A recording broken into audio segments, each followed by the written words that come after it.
This is Radar from the Radar Tape Blog coming at you with another edition of Movie Reviews and Observation number 186. Wasn't a full week of 7 movies, but it was a week of mostly dramas that I probably didn't have to watch if I weren't reviewing movies. First movie I watched apparently says nominated for 2 Academy Awards, Best Actor, Best Adapted Screenplay, Certified Fresh, Rotten Tomatoes, an absolutely gorgeous, heartbreaking piece of work, 5 stars, elegantly written, movingly performed, and evocatively filmed. This movie was an hour and 42 minutes, and at this point, it was Sunday when it was like below 0 temperatures. I was out in the cold all day long. I was like exhausted. So I obviously fell asleep due to being tired-wise, like sleep-wise, and tired physically and tired emotionally. Cleaning out an uncle's condo that he and my aunt lived there for a very long time. Spent a good amount of time in there. So I'm sad to say that, like, Bill Nighy, he's not dead, but, you know, in this movie, he plays this is in the 50s in London, where they have a long credit scene to start the movie. So it's like literally works at this company, and I thought the movie was about the young guy starting on his first date, so that was a little bit confusing. Then it was like, well, this old guy's been there for a while, and I don't know if it's his daughter and his son-in-law, or his son and daughter-in-law, and they live with him, but he gets news that he's dying. And he starts acting erratically, and his kids have no idea what's going on in him and his life. And he changes a little bit, and I think he works for the government. So his main goal at the end of life is to get this parks and recreational, thing started for this park to be open that these women are pushing for. And the impact that he had on some of the people's lives, including this girl who used to work for him, but she worked elsewhere, and then obviously he died. That's just, it is. Based off a book. It's based off a movie, so it's based off the remains of a day and the film Ikiru. So there's sources on this thing, so I'm not spoiling it. But my issue is, being an hour and 42-minute movie, he dies when there's like 20 to 30 minutes left in the movie, and I'm like, how are they going to wrap this up? So the way they wrapped it up was clever, and I liked it, but it was okay. I don't think it was the best movie I watched. I wouldn't give it a 5 out of 5. Then I'm going to get into movies that I actually did not like. So I did not like the movie Carmen with Melissa Barrera and Paul Mescal. This movie was an hour and 56 minutes. It felt like it was 2 hours. So I'm going to tell you this. I watch a lot of movies, and I don't care if the movie's a foreign film and it's going to be subtitled the entirety of the movie. What I don't like is when about 57% to maybe 65 or 70, I'm not a math major, but it was more than half the movie was in subtitles. And when you're just like, I would like to know ahead of time if there's going to be, I don't know, actual, like, movie that's in another language, cool. But if it's going to be a bilingual movie where majority of it is in Spanish, just tell me it's going to be in Spanish and I know what to expect. So it's very hard to keep up with the bad dialogue and the horribly written script if it's in Spanish. And this description is stupid. A young dancer is forced to flee Mexico when her mother's murdered. But what's confusing is, I don't know if it's her mother, her aunt, or her cousin, who has this huge nose. I'm not sure if it's a guy or girl, a drag queen. Spent a lot of time teaching her how to dance and having her part of this family thing. And I'm confused at what's going on. He is a PTSD. He's a soldier recovering PTSD. And they begin a love affair. And apparently he killed someone, or he's on the run. And there's like a cop investigator coming after him. I don't know. It was just really dumb, really stupid. And it made no sense whatsoever. It's hard to follow. And I don't understand, I'm going to keep telling this, how there are movies where if I hear about the plot, I'm like, wow, that's an interesting plot. I'm sad that that movie was scrapped and they never made it. Then I'm like, why is this movie made in the first place? It's also rated R, so it's not a very appropriate movie for people under the age of 17, and it's just a crap movie. Then I watched Of an Age. They say it's one of the most romantic movies that I've ever seen. All We Have Is Now. And again, the saving grace of this movie was it was barely 99 minutes. It was 95 to 97 minutes. Not too long. Supposedly takes place in 1999 in Australia, where there's a Serbian-born dancer whose friend gets in trouble, and it's called a brother. And he develops a relationship with his brother, and it's very confusing because also, it's not subtitles, but it's hard to understand some of their accents and stuff. And it's just poorly written and put together how the two of them get together and how their relationship, and that's what the movie's about. So it's just really dumb and really confusing, but it's a type of movie like Carmen that when you're trying to be really productive in a day and watch a movie every day and also work on your website and clean your apartment up and do other stuff, you put it on in the background. But yeah, just not a good movie.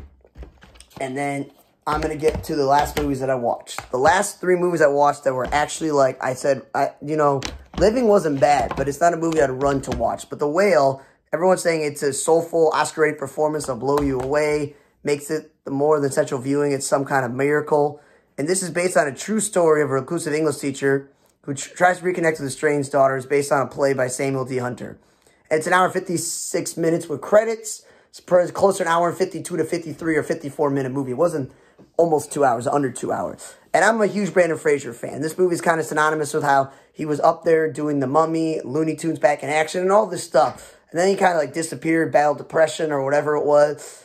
And he's playing a role of a guy who went through a bad thing in life and went the opposite direction. He's coming out on top of it.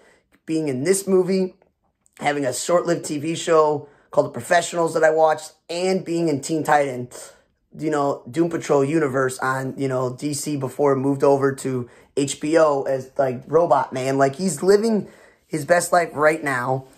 But the only reason I watch this movie, besides from reviewing movies, is because I'm a huge Brendan Fraser fan and everyone's telling me I need to watch it.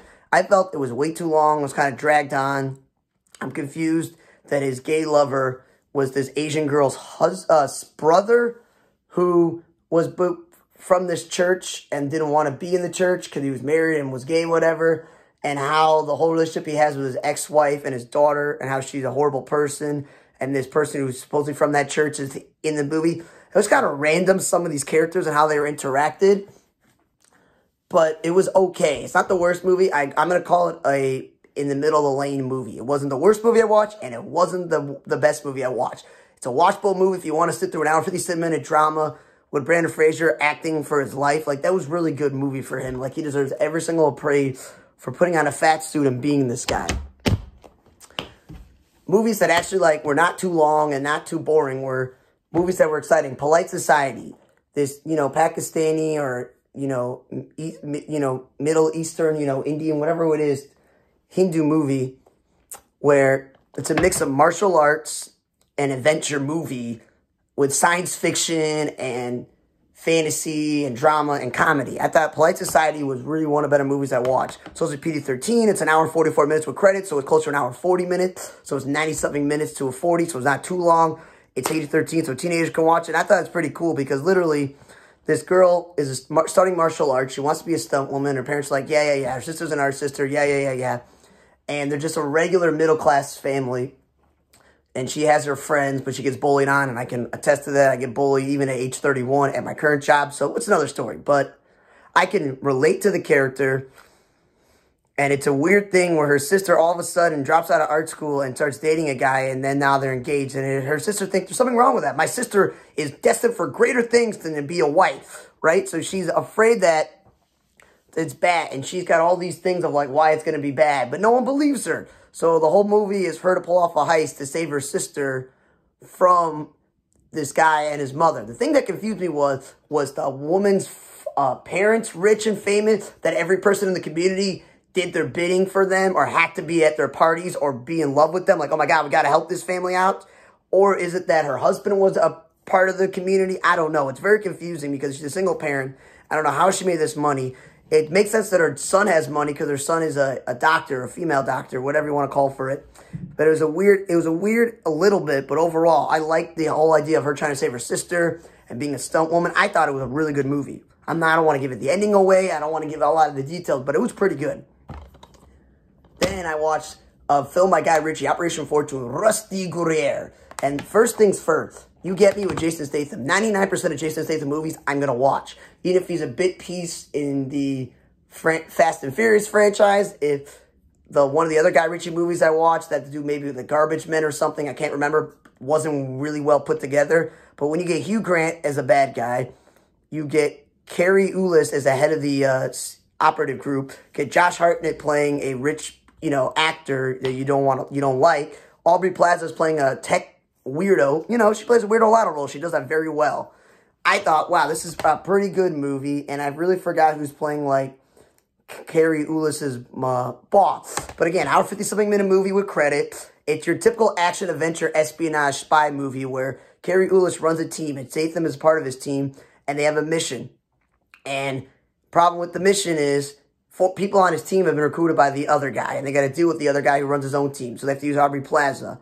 And he has this Bugsy Malone, who's the other guy in the team who's very helpful, and he follows Jason Statham. Hugh Grant plays this rich billionaire who connects bad people to other bad people. Hartnett is the actor they have to use in the movie to get in. It's pretty cool that each people have a certain role on the team. I just felt like Carrie Elus, whatever his name is, I'm saying his name wrong. He literally did nothing. All he did was talk to his boss and tell Statham and the other guys what to do. I felt like it was kind of a waste. He is no Ethan Hunt in Mission Impossible, and he is no Dom in Fast and Furious, and he is no, like, any other person that leading a team of guys. Felt that was a little bit of waste.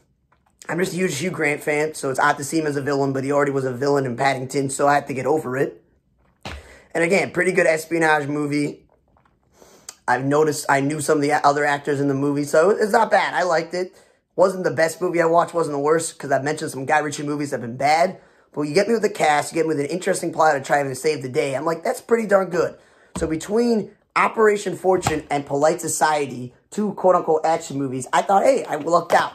I watched two positives that I want to watch. And movies like The Whale and Living, it depends if you want to sit through an hour and 42 minutes, an hour and 56-minute dramas where the lead actor is really the part of the movie that you care about and not the actual script.